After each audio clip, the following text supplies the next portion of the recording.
بسم اللہ الرحمن الرحیم۔ شروع کرتا ہوں اللہ کے پاک نام سے جو بہت بڑا مہربان نہایت رہنے والا۔ دوستو، بہنوں، بھائیوں، بزرگوں، السلام علیکم ورحمۃ اللہ وبرکاتہ۔ تاریخ اسلام کے ہمارے اس سلسلہ وار حیرت انگیز واقعات کی سیریل میں قسط نمبر 74 میں ہم آپ کو خوش آمدید کہتے ہیں۔ اس میں ہم حضرت آسیہ کی حیران کن قربانی اور استقامت کو بیان کریں گے۔ آج کی اس ویڈیو میں ہم فرعون کی بیوی حضرت آسیہ رضی اللہ تعالی عنہ کی کہانی اور تاریخ کے سب سے طاقتور اور جابر حکمرانوں میں سے ایک سے شادی کرنے کے باوجود اللہ تعالیٰ کی وحدانیت پر یقین کا جائزہ لیتے ہیں، اور بیان بتاتا ہے کہ کس طرح ایک حکمران کے محل میں رہنے والی ایک عورت جس نے الوحیت کا دعویٰ کیا تھا، اس نے دنیاوی حیثیت اور طاقتور ایمان کا انتخاب کیا۔ حضرت آسیہ کے نام سے مشہور خاتون فرعون کی بیوی تھی۔ روایت کے مطابق فرعون ریان بن ولید کا بیٹا تھا، جسے حضرت یوسف علیہ السلام کے دور میں مصر کا حکمران کہا جاتا ہے۔ یہ بھی کہا جاتا ہے کہ اس حکمران نے حضرت یوسف علیہ السلام کے پیغام کو قبول کیا تھا۔ حضرت آسیہ رضی اللہ تعالی عنہ اپنی خوبصورتی اور عمدہ پیش منظر کی وجہ سے مشہور تھی۔ ایک شاہی خاندان کے رکن کے طور پر ان کے پاس بہت زیادہ دولت تھی، اور اس نے نوکروں اور عیش و آرام سے گھری زندگی گزاری۔ اس حیثیت کے باوجود اس نے فرعون پر احسان نہیں کیا، تاہم چونکہ فرعون مصر کا حکمران تھا اور بے پناہ اختیار کا مالک تھا، اس لیے اس نے حضرت آسیہ اور ان کے والدان کی ہچکچاہٹ کے باوجود اس شادی کا اہتمام کیا۔ نتیجن اس وقت کے حالات کے پیش نظر فرعون سے شادی کر لی گئی۔ اس کی شادی ہوگی حضرت آسیہ رضی اللہ تعالی عنہ کی۔ فرعون کے پاس وسیع سیاسی طاقت، ایک مضبوط سلطنت اور بے پناہ دولت تھی۔ اس کے اختیارات نے اس کے غرور اور تکبر میں اضافہ کیا۔ وقت گزرنے کے ساتھ ساتھ اللہ تعالیٰ نے اپنے انبیاء حضرت موسیٰ علیہ السلام اور حضرت ہارون علیہ السلام کو فرعون اور اس کی قوم کو صرف اللہ تعالیٰ کی عبادت کی طرف رہنمائی کے لیے بھیجا۔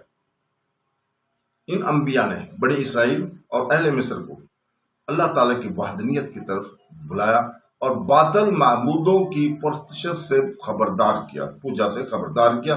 حضرت موسیٰ علیہ السلام نے فرعون کے سامنے اللہ کی سچائی کی نشانی کے طور پر سخت معجزات، مختلف معجزات پیش کیے۔ ان نشانیوں کو دیکھنے کے باوجود فرعون اور اس کے بہت سے پیروکاروں اور اس کے پیغام کو رد کرتے رہے اور کفر اور سرکشی پر ہی اڑے رہے۔ جوں حضرت موسیٰ علیہ السلام کی تبلیغ جاری رہی، فرعون کی مایوسی بڑھتی گئی۔ اس نے لوگوں کو یہ باور کرانے کے لیے کہ موسیٰ علیہ السلام سچے نہیں تھے، حضرت موسیٰ کو کھلے عام چیلنج کرنے کا فیصلہ کیا۔ اس مقصد کے لیے اس نے ایک خاص دن کا انتخاب کیا جس پر مصر میں ایک بڑا میلہ منعقد ہوتا تھا، اس بات کو یقینی بناتے ہوئے کہ لوگوں کی بڑی تعداد موجود ہوگی۔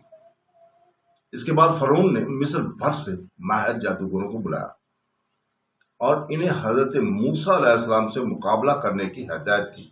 جب عید کا دن آیا، اس تہوار کا دن آیا، تو ایک کھلے میدان میں ایک بڑا مجمع جمع ہو گیا۔ فرعون اپنے اونچے تخت پر بیٹھا تھا، جبکہ مملکت کے مختلف حصوں سے مشہور جادوگر اس تقریب کے لیے جمع تھے۔ ہزاروں تماشائی بھی تھے، اس کا مشاہدہ کرنے کے لیے موجود تھے، جو حق و باطل کے درمیان ایک بڑا معرکہ بن گیا تھا۔ حضرت موسیٰ علیہ السلام اور حضرت ہارون علیہ السلام بھی موجود تھے۔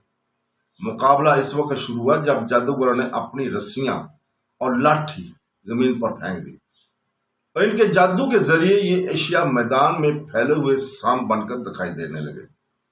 ان سانپوں کو دیکھ کر تماشائی میں خوف و ہراس پھیل گیا اور بہت سے لوگ خوف زدہ ہو گئے۔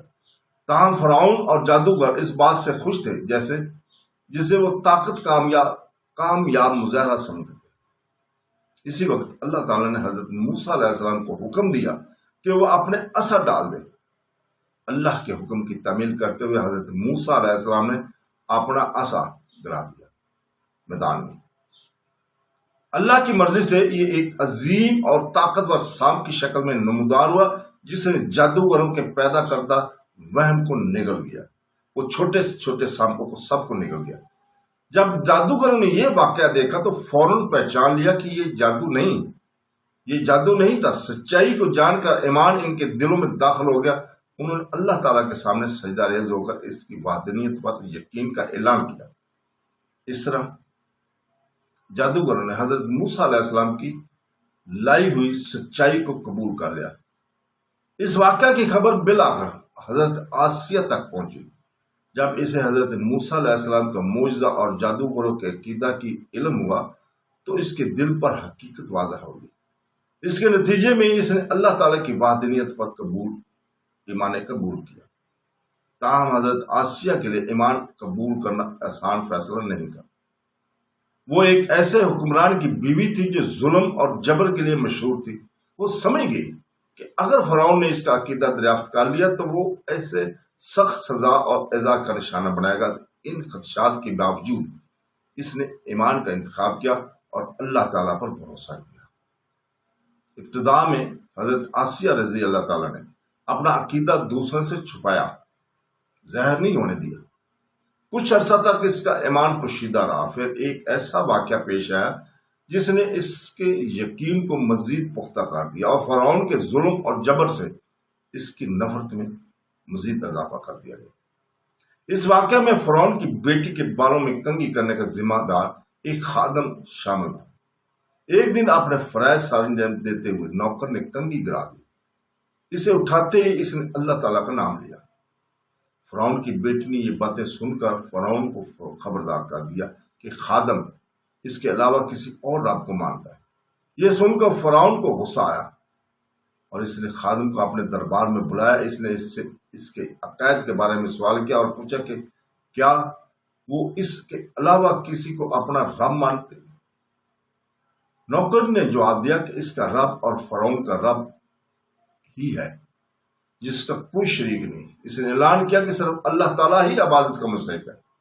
اس کے جواب میں فرعون کا غصہ بہت بڑھ گیا۔ بیان کے مطابق اس نے خادمہ اور اس کے بچوں کو ابلتے ہوئے تیل میں ڈال کر ان کی شادی کا سبب بننے کے لیے سخت سزا کا حکم دے دیا۔ حضرت آسیہ رضی اللہ تعالیٰ نے اس دردناک واقعہ کو دیکھا۔ اس لمحے کے دوران یہ بیان کیا جاتا ہے کہ اللہ تعالیٰ نے اس پر غیب کا نظارہ ظاہر کیا۔ اس نے فرشتوں کو خادم کی روح کو آسمان کی طرف لے جاتے دیکھا۔ وہ جو تیل میں پڑی خادمہ تھا اس کو فرشتے آسمان کی طرف لے جا رہے ہیں۔ یہ حضرت آسیہ رضی اللہ تعالیٰ نے اپنی آنکھوں سے نظارہ دیکھا، اللہ تعالیٰ نے دکھایا۔ اس تجربے نے ان کے ایمان کو اور بھی مضبوط کیا اور اللہ تعالیٰ کے پیغام کی سچائی پر اس کا یقین بڑھا دیا۔ اس کے نتیجے میں حضرت آسیہ کا اللہ تعالیٰ کی وحدانیت پر یقین پختہ ہو گیا اور حضرت موسیٰ علیہ السلام کی سچائی ان پر اور بھی واضح ہو گئی۔ حضرت موسیٰ علیہ السلام کے معجزات کے باوجود فرعون اور اس کے بہت سے پیروکار اللہ تعالیٰ کے پیغام کو جھٹلاتے رہے۔ حضرت موسیٰ علیہ السلام اور بنی اسرائیل لوگوں کو اللہ تعالیٰ کی عبادت اور باطل معبودوں سے دور رہنے کی دعوت دیتے رہے۔ جو حضرت موسیٰ علیہ السلام کی تبلیغ میں اضافہ ہوتا گیا، فرعون مزید مایوس ہوتا گیا اور اس نے اسے کھلے عام چیلنج کرنے کا راستہ سے تلاش کیا۔ فرعون نے فیصلہ کیا کہ حضرت موسیٰ علیہ السلام کے پیغام کو مزید پھیلانے کی بجائے لوگوں کے سامنے انہیں جھوٹا ثابت کرنے کی کوشش کرے گا۔ اس مقصد کے لیے اس نے ایک خاص دن کا انتخاب کیا جس پر مصر میں ایک بڑا عوامی مجتمع اور میلہ منعقد ہوتا۔ اس تقریب کی تیاری میں فرعون نے مصر بھر سے ماہرین جادوگروں کو بلوایا تھا۔ فرعون نے ایک بلند تخت پر اپنی جگہ لی جبکہ مشہور جادوگر مملکت کے مختلف حصوں میں جمع ہوئے۔ حضرت موسیٰ علیہ السلام اور حضرت ہارون علیہ السلام بھی اس محفل میں شریک ہوئے۔ تمام شرکاء کے ساتھ تقریب کا آغاز ہوا۔ یہ ہم بیان کر چکے ہیں۔ فرعون اور جادوگروں کے دکھاوے کا اثر سے خوش تھے۔ اسی وقت اللہ تعالیٰ نے حضرت موسیٰ علیہ السلام کو حکم دیا کہ وہ اپنا عصا ڈال دیں۔ اس طرح دوستو، بہنوں بھائیوں، اس شاندار واقعہ کی خبر بالآخر حضرت آسیہ تک پہنچی جب اسے حضرت موسیٰ علیہ السلام کے معجزہ اور جادوگروں کے ایمان قبول کرنے کا علم ہوا تو اس کے دل میں بھی حقیقت واضح ہوگی۔ نتیجہ حضرت آسیہ رضی اللہ تعالیٰ عنہ وحدانیت پر ایمان لے آئیں۔ تاہم ایمان کو قبول کرنا اس کے لیے کوئی آسان فیصلہ نہیں تھا۔ وہ فرعون کی بیوی تھی، ایک حکمران جو اپنی طاقت، جبر اور حق کو مسترد کرنے کے لیے جانا جاتا تھا۔ حضرت آسیہ رضی اللہ تعالیٰ عنہ اپنے عقیدے سے وابستہ خطرات کو سمجھتی تھی اور ڈرتی تھی کہ اگر فرعون اس کے ایمان سے واقف ہو گیا تو وہ اللہ کے پیغام کو قبول کرنے والوں سے دشمنی کی وجہ سے اسے سخت سزا دے گا۔ حضرت آسیہ نے سمجھ لیا کہ اگر فرعون نے ان کا ایمان دریافت کر لیا تو وہ اس پر سخت جبر اور عذاب کا نشانہ بنائے گا۔ وہ اللہ تعالیٰ کے پیغام کو قبول کرنے کے خطرات سے آگاہ تھے۔ ان خدشات کے باوجود اس نے اللہ تعالیٰ پر بھروسہ کیا اور اس کی وحدانیت پر یقین کو قبول کیا۔ ایک مدت تک حضرت آسیہ نے اپنا ایمان پوشیدہ رکھا۔ اس نے اپنے عقیدے کو کھل کر دوسروں کو ظاہر نہیں کیا۔ وقت گزرنے کے ساتھ ساتھ ایک ایسا واقعہ پیش آیا جس نے اس کے ایمان کو مزید تقویت دی۔ تو دوستو، فرعون جو کہ حضرت آسیہ رضی اللہ تعالیٰ عنہ کا خاوند تھا، ہسبینڈ تھا، حضرت آسیہ نے اس دردناک اور المناک واقعہ کو دیکھا۔ اس دوران بیان کیا جاتا ہے کہ اللہ تعالیٰ نے انہیں غیب کا نظارہ بھی عطا کیا تھا۔ اس واقعہ کے بعد حضرت آسیہ نے اللہ تعالیٰ پر ایمان لانے والوں کو پہنچنے والے مصائب پر گہرائی سے غور کیا۔ اسے مومنوں کے خلاف اٹھائے جانے والے مظالم اور ستم کو قبول کرنا مشکل ہوتا جا رہا تھا۔ ان خیالات نے اس کے دماغ میں قبضہ کر لیا جب وہ اپنے ارد گرد کے حالات پر غور کر رہی تھی۔ اس وقت فرعون اپنی بیوی سے بات کرنے آیا اور اس بندے پر جو عذاب آیا تھا اسے بیان کیا۔ اس مرحلے تک حضرت آسیہ نے فرعون کے جھوٹے دعووں کی مخالفت کرنے اور اپنے ایمان پر ثابت قدم رہنے کا پختہ ارادہ کر لیا۔ جب فرعون نے بندے کی شہادت کی بات کی تو حضرت آسیہ رضی اللہ تعالیٰ نے اللہ کے خلاف اس کے بغاوت پر تنقید کرتے ہوئے جواب دیا۔ اس نے سوال کیا کہ کس چیز نے اسے اپنے خالق کی طرف اس قدر منحرف ہونے پر مجبور کیا۔ یہ باتیں سن کر فرعون کو ایک بار پھر غصہ آیا۔ اس نے اپنی بیوی سے پوچھا کہ کیا اس نے بھی خادم جیسا عقیدہ اختیار کیا؟ اس کے جواب میں حضرت آسیہ رضی اللہ تعالیٰ نے اعلان کیا کہ انہوں نے واحد اللہ پر ایمان لایا جسے انہوں نے اپنے فرعون اور تمام مخلوقات کو حقیقی رب قرار دیا۔ اس طرح حضرت آسیہ رضی اللہ تعالیٰ عنہ فرعون کے سامنے کھل کر اپنے ایمان کا اظہار کر دیا۔ فرعون اس کے اعلان پر حیران ہوا۔ پہلے تو فوری طور پر سزا کا سہارا لینے کی بجائے اس نے اسے اپنے عقیدے کو ترک کرنے پر آمادہ کرنے کی کوشش کی۔ فرعون نے حضرت آسیہ کے والدین کو بھی بلایا اور ان سے کہا کہ وہ اپنی بیٹی کو حضرت موسیٰ علیہ السلام کے پیغام کو رد کرنے پر راضی کریں۔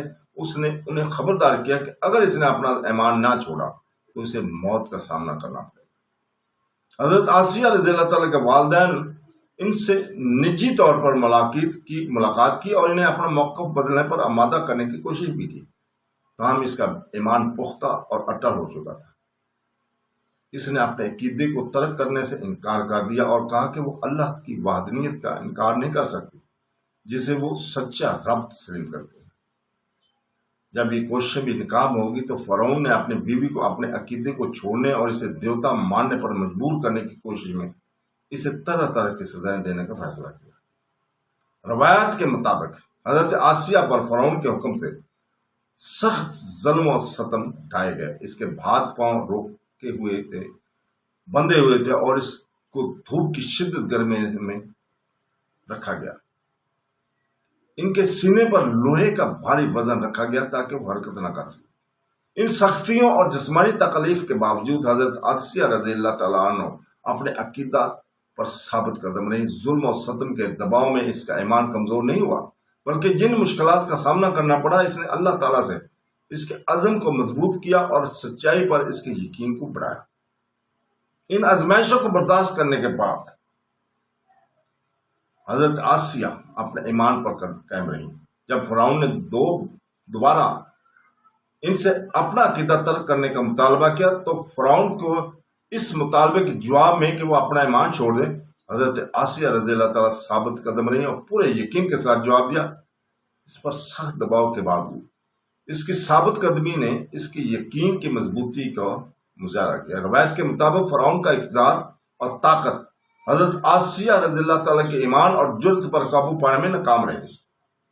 حضرت آسیہ نے اعلان کیا کہ اگرچہ فرعون ان کے جسم پر قدرت رکھتا ہے لیکن اس کا دل اللہ تعالیٰ کی حفاظت میں ہے۔ اس نے کہا کہ اس پر خواہ کتنی ہی سختیاں یا عذاب آئے، اللہ سے اس کی محبت اور اس کا ایمان بڑھتا ہی رہے گا۔ جس دور میں حضرت آسیہ رضی اللہ تعالیٰ سخت ظلم و ستم برداشت کر رہی تھی، حضرت موسیٰ علیہ السلام کا وہاں سے گزر ہوا۔ حضرت آسیہ نے ان سے پوچھا کہ کیا اللہ تعالیٰ اس سے راضی ہے؟ حضرت موسیٰ علیہ السلام نے انہیں بتایا کہ آسمان کے فرشتے ان کے منتظر ہیں اور اللہ تعالیٰ اس کے ایمان اور استقامت سے راضی ہے۔ اس نے اسے نصیحت کی کہ وہ جو چاہے اللہ سے مانگ لے۔ اسی وقت حضرت آسیہ رضی اللہ تعالیٰ کی طرف سے متوجہ ہوئی۔ انہوں نے دعا کی کہ وہ اس کے لیے جنت میں گھر بنائے، اسے فرعون سے بچائے اور ظالموں کے ظلم سے محفوظ رکھے۔ جب فرعون حضرت آسیہ کو اپنے ایمان کو ترک کرنے پر مجبور کرنے کی اپنی تمام کوششوں میں ناکام رہا تو اس نے آخری سزا کا فیصلہ کیا۔ روایات کے مطابق اس نے اپنے نوکروں کو ایک بڑی چٹان لانے کا حکم دیا۔ آپ نے انہیں ہدایت کی کہ اگر حضرت آسیہ اپنے ایمان پر ثابت قدم رہی تو ان پر چٹان گرائی جائے، بڑا پتھر چٹان کا۔ تاہم اگر وہ اپنا عقیدہ چھوڑ دیتی ہیں تو اسے اپنی بیوی کے طور پر رہنے کی اجازت ہوگی۔ اس سے ایک ایسی صورتحال پیدا ہوئی جس سے حضرت آسیہ کے سامنے دنیاوی زندگی اور اپنے ایمان پر ثابت قدم رہنے کے درمیان انتخاب پیش کیا گیا۔ اسی لمحے حضرت آسیہ رضی اللہ تعالیٰ نے آسمان کی طرف دیکھا اور انہیں جنت میں سفید موتی کو مال دکھائی دیا۔ یہ دیکھ کر اس کے ایمان میں اضافہ ہوا اور اس کا عزم مضبوط ہوا۔ بیان کے مطابق اس کی روح اس وقت چلی گئی جب وہ اس یقین اور یقین کی حالت میں رہی۔ اس کے بعد اس کے جسم پر پتھر گرا دیا گیا، تاہم اس وقت تک اس کی روح نے پہلے ہی اس کی جسمانی شکل کو چھوڑ دیا تھا۔ وہ جنت الفردوس میں جا چکی تھی۔ روایت میں مزید کہا گیا کہ مصیبت کے اس دور میں اللہ تعالیٰ نے حضرت آسیہ رضی اللہ تعالیٰ کی حاضری کے لیے فرشتوں کو مقرر کیا۔ ان فرشتوں نے اس کے لیے سایہ فراہم کیا اور اسے جنت میں اس کے لیے تیار کردہ جگہ دکھائی۔ اس کے نتیجے میں اس کا ایمان اور بھی مضبوط ہو گیا اور فرعون کی طرف سے مسلط کردہ سختیوں کا اس پر کوئی اثر نہیں ہوا۔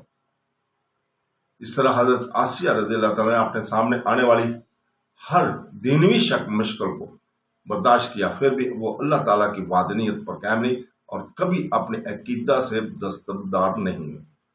روایت کے مطابق اللہ تعالیٰ نے حضرت آسیہ رضی اللہ تعالیٰ کو ان کے ایمان، صبر اور استقامت کی وجہ سے غیر معمولی بلند مقام عطا کیا۔ بیان کیا گیا کہ جب وہ جنت میں داخل ہوں گی تو انہیں حضور پاک صلی اللہ علیہ وسلم کی محترم ازواج محترات میں سے ہونے کا شرف حاصل ہوگا۔